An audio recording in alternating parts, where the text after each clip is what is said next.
अपनी आंखें बंद कीजिए और कल्पना कीजिए कि आप एक विशाल वातानुकूलित सभागार ऑडिटोरियम के बीचों बीच खड़े हैं। हवा में पुराने पन्नों की खुशबू और ताज़ा छिपी हुई कानूनी रिपोर्ट्स की गंध मिली हुई है। आपके चारों ओर गंभीर चर्चाओं की धीमी धीमी गुनगुनाहट आ रही है। महसूस कीजिए उस लकड़ी के पोडियम को जिस पर हाथ रखते ही आपको एक अजीब सिरहन सी महसूस होती है, जैसे आप इतिहास लिखने जा रहे हैं। अचानक सभागार में तालियों की गूंज उठती है और आपके कानों में भारत के किसी पूर्व न्यायाधीश या प्रख्यात विधि विशेषज्ञों के शब्दों पढ़ते हैं। यह महज एक कमरा नहीं, यह विचारों का महाकुंभ है। जब अपनी आंख धीरे धीरे आप खोलिए। नमस्कार, मेरा नाम प्रभात है और आप उठपटांग पे देख रहे हैं MGHV लॉ सीरीज का एपिसोड 17। यह वीडियो केवल शैक्षणिक मार्गदर्शन के लिए है। इसे आधिकारिक विज्ञापन या कानूनी सलाह न माना जाए। आज का हमारा विषय है महात्मा गांधी अंतर्राष्ट्रीय हिंदी विश्वविद्यालय के विधि विभाग में होने वाले सेमिनार और नेशनल कॉन्फ्रेंस का। दोस्तों, एक कानून के छात्र के लिए वकालत की डिग्री लेना केवल किताबों को रट लेना नहीं है। असली वकालत वह है जहां आप दुनिया के सामने अपनी बात तर्क के साथ रख सके। और यही काम आते हैं MGHV के ये राष्ट्रीय और अंतर्राष्ट्रीय सेमिनार। सोचिए, आप वर्धा की इस पावन भूमि पर बैठे हैं और आपके सामने देश के सर्वश्रेष्ठ कानूनी दिमाग लीगल माइंड्स पर चर्चा कर रहे हैं। क्या आपके लिए यह जरूरी है? अभिभावक और छात्रों के लिए मन में अक्सर सवाल होता है कि क्या हिंदी माध्यम से पढ़कर हम बड़े मंचों से टिक पाएंगे? उसका जवाब है यहाँ का सेमिनार देते हैं। यहाँ भाषा का बाधा नहीं बल्कि शक्ति है। जब आप इन कॉन्फ्रेंस में भाग लेते हैं तो आपको रिसर्च पेपर लिखना सिखाया जाता है।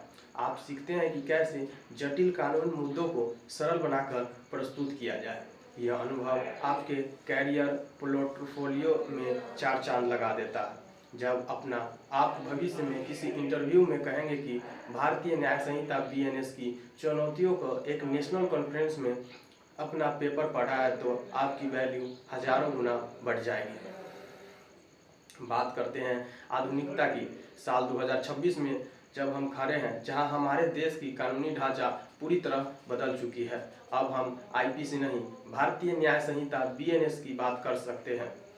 MGHV का विधि विभाग इस बदलाव में सबसे आगे है।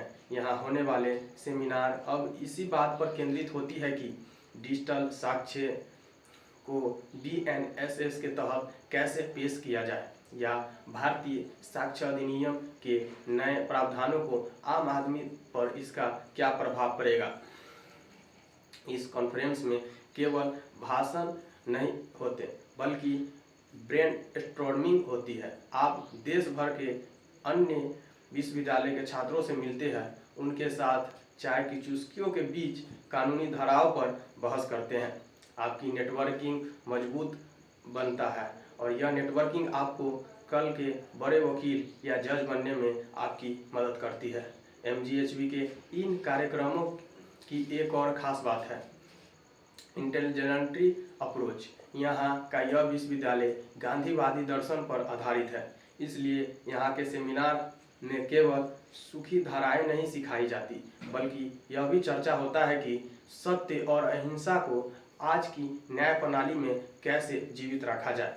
यहाँ न्याय केवल दंड देना नहीं बल्कि सुधार करना सिखाया जाता है। जरा सोचिए, आप एक छात्र के रूप में उस मंच पर खड़े हैं जहां देश के कानून मंत्री या सुप्रीम कोर्ट के एडवोकेट्स ने अपनी बात खत्म की है।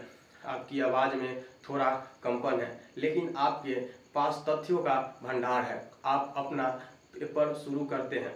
माननीय महोदय, आज मैं भारतीय न्याय संहिता की धारा 113 यानी आतंकवादी कृत्यों के नए आयामों पर प्रकाश डालना चाहता हूँ। वह जो आत्मविश्वास आपके भीतर उस दिन पैदा होगा वह किसी क्लासरूम के लेक्चर से नहीं आ सकता। अभिभावकों के लिए मेरा संदेश है, वर्धा का यह विश्वविद्यालय आपके बच्चों को सिर्फ किताबी कीड़ा नहीं बना रहा, बल्कि उन्हें एक पब्लिक स्पीकर और एनालिटिक थिंकर बना रहा है। यहाँ नेशनल फॉरेंस में शामिल होने वाले खर्च बहुत कम है, लेकिन उसने मिलने वाला एक्सपोजर अनमोल है। यहाँ का माहौल आपको सिखाता है कि हिंदी में वकालत करना गर्व की बात है, हीनता की नहीं। ये सेमिनार और कॉन्फ्रेंस एक खिड़की है जिससे आप बाहरी दुनिया को देखते हैं और बाहरी दुनिया आपको पहचानती है। अगर आप भी MGHB का हिस्सा बनने जा रहे हैं तो तैयार हो जाए हर महीने एक नई चुनौती और नए बौद्धिक उत्सव के लिए। यहाँ का हर सेमिनार आपको व्यक्तित्व की एक नई परत खोलेगा। तो दोस्तों, क्या आप तैयार हैं इस वैचारिक क्रांति का हिस्सा बनने के लिए? अपनी तैयारी को धार दे रहे हैं और वर्धा का इस मंच पर अपनी आवाज़ बुलंद करने का सपना देख रहे हैं? अपने अधिकारों को पहचानें और अपना व्यक्तित्व ऐसा बनाएं कि महिलाएं आपके साथ सुरक्षित महसूस करें। जागरूक बने, सुरक्षित रहें। जय हिंद, जय भारत।